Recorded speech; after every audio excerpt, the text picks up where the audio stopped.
כמה טוב שבאת הביתה, כמה טוב לראות אותך שוב. Ils ont relevé le défi de l'Alia. Studio Kalita vous raconte leur histoire.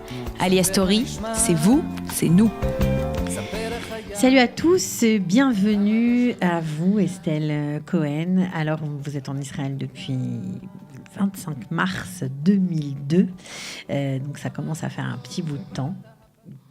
Bienvenue chez nous, Studio Kalita, on est ravis de vous recevoir. Vous êtes endocrinologue, bien connu des francophones du pays. Alors, pourquoi avez-vous décidé de faire votre Alia? Parce que vous étiez installé en tant qu'endocrinologue depuis très longtemps en France. Vous aviez un cabinet qui marchait formidablement bien, une vie bien établie, tout roulé comme sur des roulettes. Il faut être un peu fou pour tout quitter comme ça sur un claquement de doigts. Bonjour Cathy. Folle, je le suis certainement.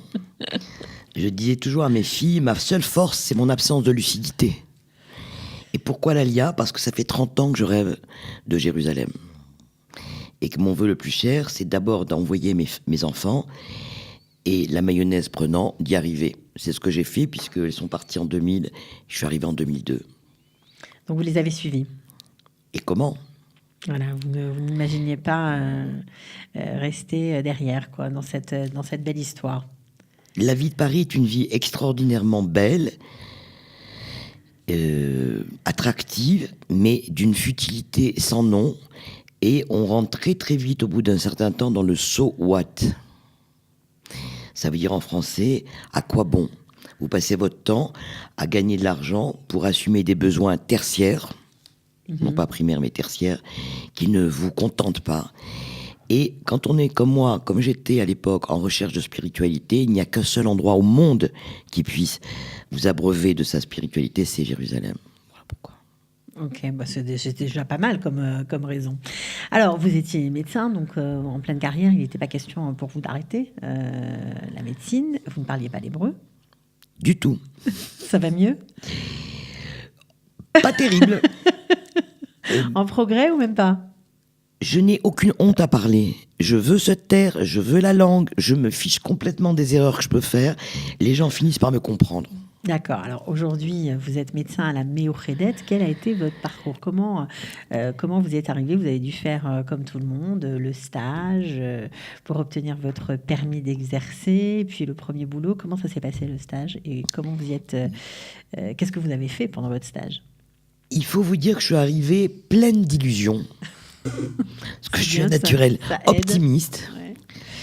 Je suis toujours optimiste devant toutes les situations, sauf certaines qui échappent à mon optimisme. Ça arrive dans la vie, mais je suis optimiste. Et j'avais dit à tous mes copains de Paris qui ne croyaient pas à mon Alia, c'est pas grave, je suis médecin en France, mais si je peux pas être médecin en Israël, eh ben je vendrai des pizzas. C'est resté dans l'esprit de toutes mes copines et mes copains. C'est une boutade.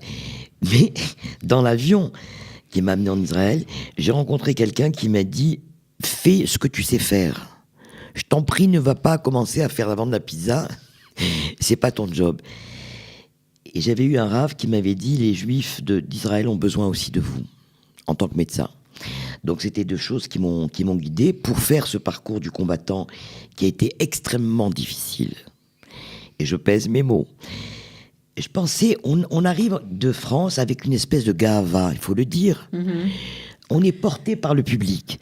Le public vous starise. Le public vous porte. Sous prétexte que vous avez fait quelques émissions de télévision ou des choses comme ça, ce qui était mon cas.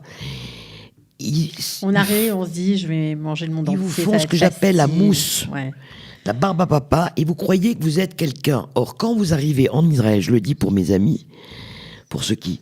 Bezrat Hashem vont venir en Israël, on n'est rien. Israël ne vous connaît pas. Quel que soit votre titre, quel que soit votre talent, il ne vous connaît pas. À vous de vous faire connaître. Je voudrais dire ça à tous les Olim Khadashim. Chacun a son talent, chacun a ses mérites, mais Israël attend de nous qu'on les découvre, que toute cette potentialité se découvre à la force de nos poignets et à la force de notre combativité.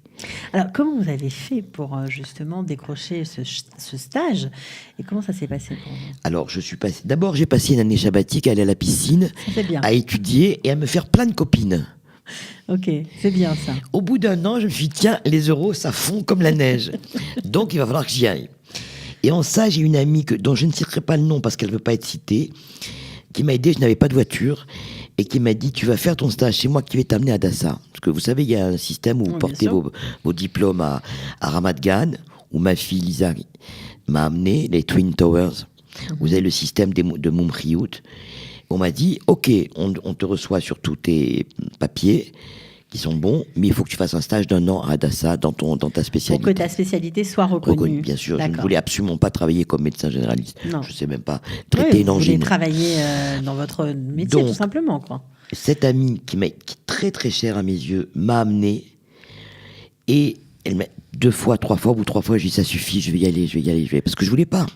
Je me suis dit, moi, à 50 balais, je vais aller m'installer. Je savais pas très bien parler, j'avais fait un Je vais aller faire un stage avec des étudiants qui ont 20 ans, qui sortent de la C'était pas fac. tellement le jeunisme que j'ai, c'est que ma langue hébraïque était très très très en dessous de la normale. C'est aussi pour ça qu'on m'expliquer demande un stage. Oui, Parce que absolument. c'est pour apprendre le vocabulaire À m'exprimer, nécessaire, absolument. bien sûr. Absolument. Et donc, ça a été très difficile lorsque le professeur Glaser me disait « Eze afrana me avdelet ben ze leze ». Il me fallait 10 minutes dans mon cerveau pour comprendre la question en hébreu, un petit quart d'heure pour la traduire dans ma tête de français en hébreu et essayer De répondre. de répondre. C'était terrible. J'en avais des gouttes de sueur qui me... Mais ça a été fait.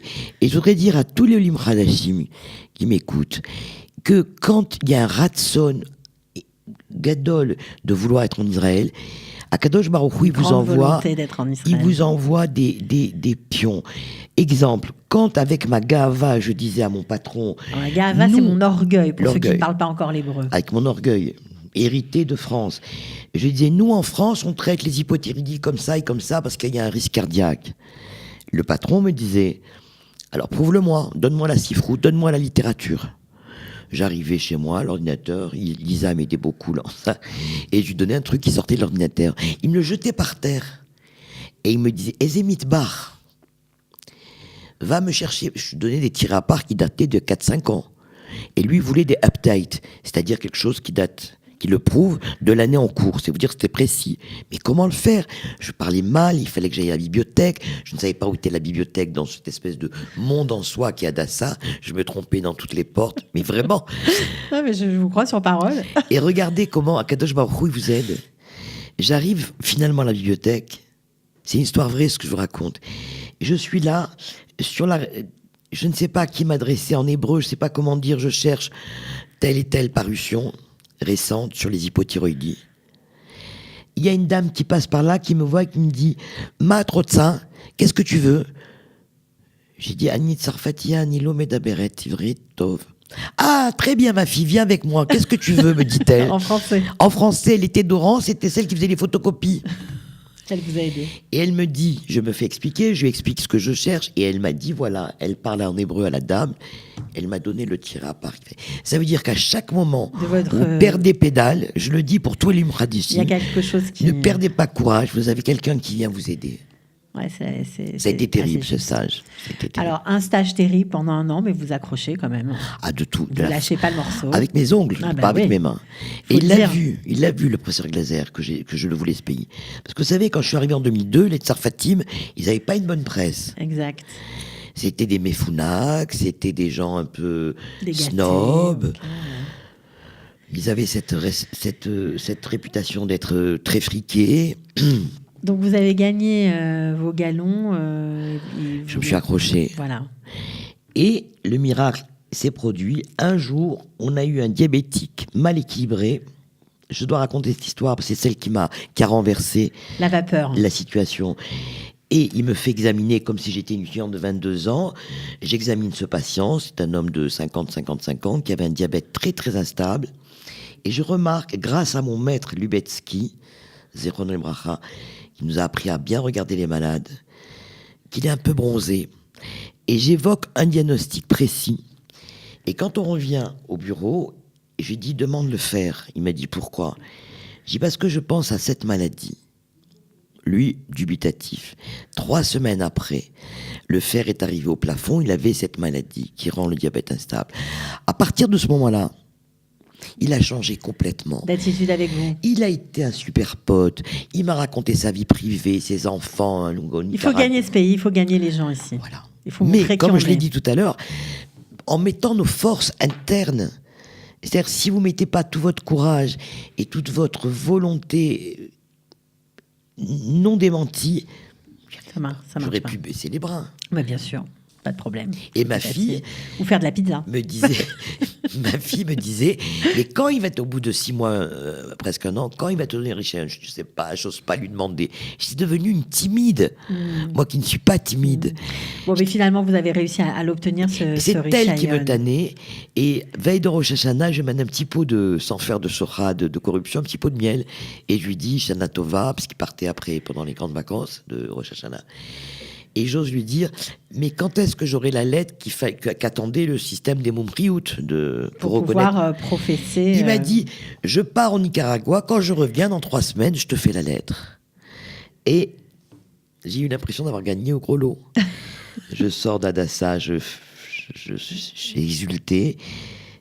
Quand on fait un pas en Israël, c'est comme si on en faisait 100 en C'est France. sûr. Alors, il y a un autre ange gardien, on va dire, sur votre parcours, c'est Marc Zera. On va le citer. Est-ce qu'il vous a décroché votre Dans premier cette job année où j'ai connu tous ses copains et ses copines, Marc était un ami intime de mon cousin Germain à Paris, qui a un très gros cabinet de gynéco. Ils étaient copains. Et il m'avait donné, quand j'étais parti, des adresses. Donc j'avais contacté Marc, il savait que je faisais mon Rishayon, que j'ai obtenu. Quand je l'ai... Marc, tout de suite, m'a téléphoné en me disant, à Beth Shemesh où je travaille, donc assez loin de Jérusalem, il cherche un diabétologue, endocrinologue. C'est ça qui est intéressant dans votre parcours, parce que vous n'avez pas hésité à faire des kilomètres. Quoi. Vous n'avez pas fait l'enfant gâté, ça c'est sûr. Pas du tout. Pas du tout. Donc vous avez été bossé à Beth Shemesh. Avec une voiture, je vous passe les détails. Quand je l'ai vendue, on m'a demandé, c'était pas une Agala que je vendais, une voiture horrible. Je mourais de peur là aussi parce que quand il faisait très froid en hiver, c'est la montagne, Beth Shemesh. Ouais. Donc c'était pas facile. Je finissais à 7h30 le soir dans le brouillard. Et vous étiez bien loin de votre cabinet dans le 16e, là. Vous deviez y penser sur Vous le savez chemin. à quoi j'ai pensé? J'ai pensé que c'est écrit dans la Torah, selon le mérite de la personne, tu recevras la manne devant ton palier, ou tu iras la chercher loin.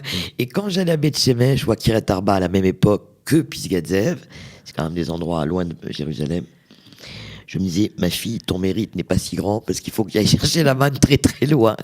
Alors justement, Kiryat Arba, ça aussi, c'est quand même incroyable et improbable. Comment vous êtes arrivé à travailler dans Comment cette je suis arrivé à Kiryat Arba dans ce cabinet médical à Kiryat Arba? Et est-ce que vous là-bas aussi vous partiez la nuit, j'imagine? Donc vous deviez trembler J'étais sur là-bas les le mardi routes. matin. Comment je suis arrivé? Je pense par le même circuit. Quand vous commencez à la Miochedet à mettre un pied, ils vous placent, ils savent très bien vous placer comme des pions dans les endroits les plus pourris. Je ne parle pas de Kiryat Arba en disant pourris, les plus difficiles d'accès. Ouais, c'est ça. Parce que la communauté de Kiryat Arba sont des gens exceptionnels, Mhm. de Donc, vérité, d'authenticité. Mais pour y aller, c'était dur. vous aviez peur. J'allais en stop. Ah bah, c'est beau. J'ai eu très très peur de traverser certains villages et c'était très dur. Mais Combien de temps ça a duré? 7 ans. Quand même. 7 ans, j'y allais qu'une fois par semaine, le mardi, Ouais, ouais. heureusement. Mon ami Twitou, d'ailleurs, m'a souvent amené. Mon ami Zera, qui travaille aussi là-bas. C'est toute une espèce de puzzle comme ça qui se Ouais. met en place. Il y a une grande solidarité. Quand Mais les c'est bien ense- de le dire, parce que parfois on taxe les francophones Non, d'un manque de solidarité, mais apparemment pas du tout. vous n'avez pas... En tout cas, moi, je l'ai vécu, la solidarité. Ouais. Vous avez Autant dans les transports, dans les recherches de travail. Et non, il y a une franche solidarité. Seulement là encore, comme je disais au début, il faut vraiment y mettre du sien. Il faut que les gens constatent que vous avez envie de travailler, envie de remonter les manches. Sinon, rien. Est-ce que le métier est le même qu'en France? Vous l'exercez de la même façon? Pas ou du c'est- ou tout. c'est différent? Pas du tout. J'ai eu la mauvaise idée d'être salarié au départ. Ça a duré de 2003 à 2015. Ouais. C'est pas un conseil que vous Ah non. donneriez aux jeunes, Pour un médecin, aux jeunes médecins Non. candidats à l'Alliance? non. j'avais peur. Et je suis pas une femme administrative. J'avais peur de lancer, comme j'avais à Paris, le cabinet expert comptable, ceci, le cela. J'avais pas envie de ça. Finalement. J'ai un salaire, ça tombe. Mais je savais pas que c'était un salaire de misère. Dans des endroits terribles. Ouais.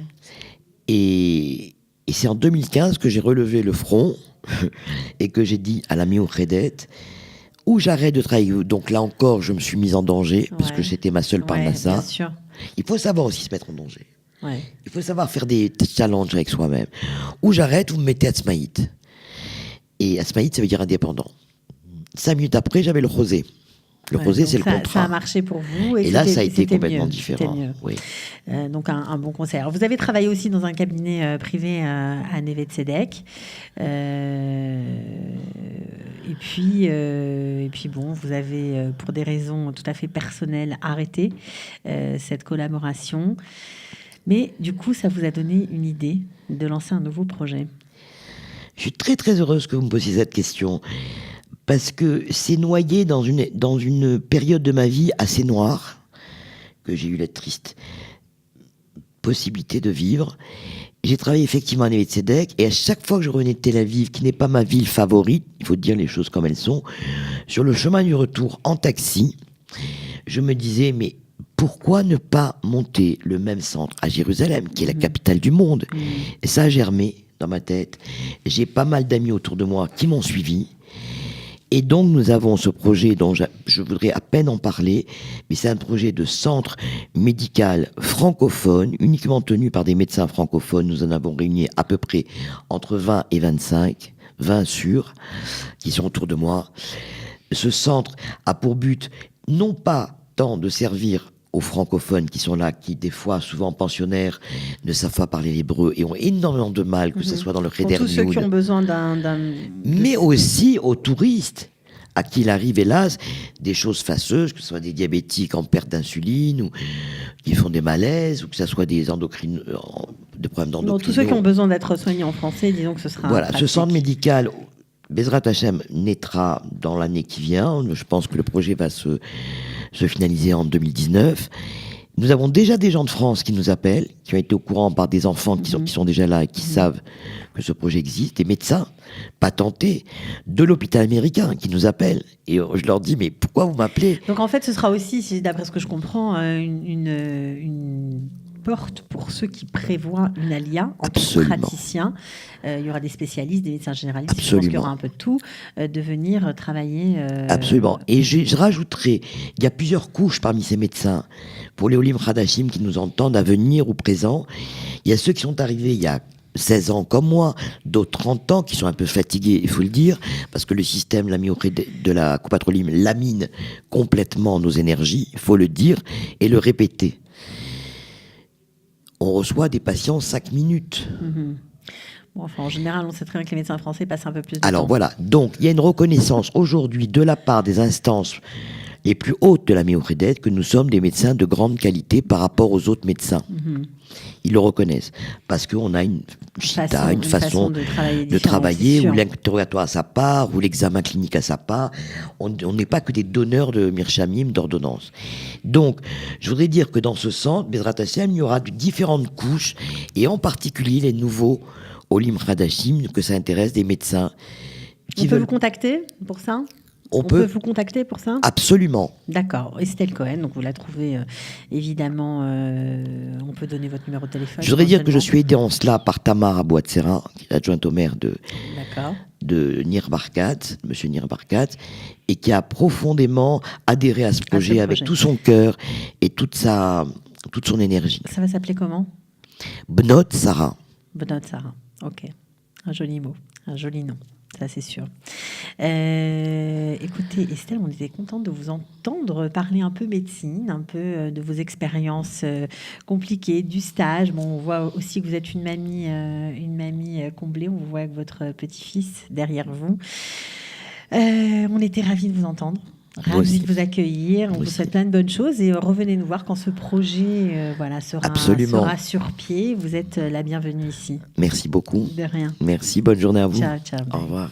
כמה טוב שבאת הביתה, כמה טוב לראות אותך שוב. Ils ont relevé le défi de l'Alia. Studio Kalita vous raconte leur histoire. Alia Story, c'est vous, c'est nous.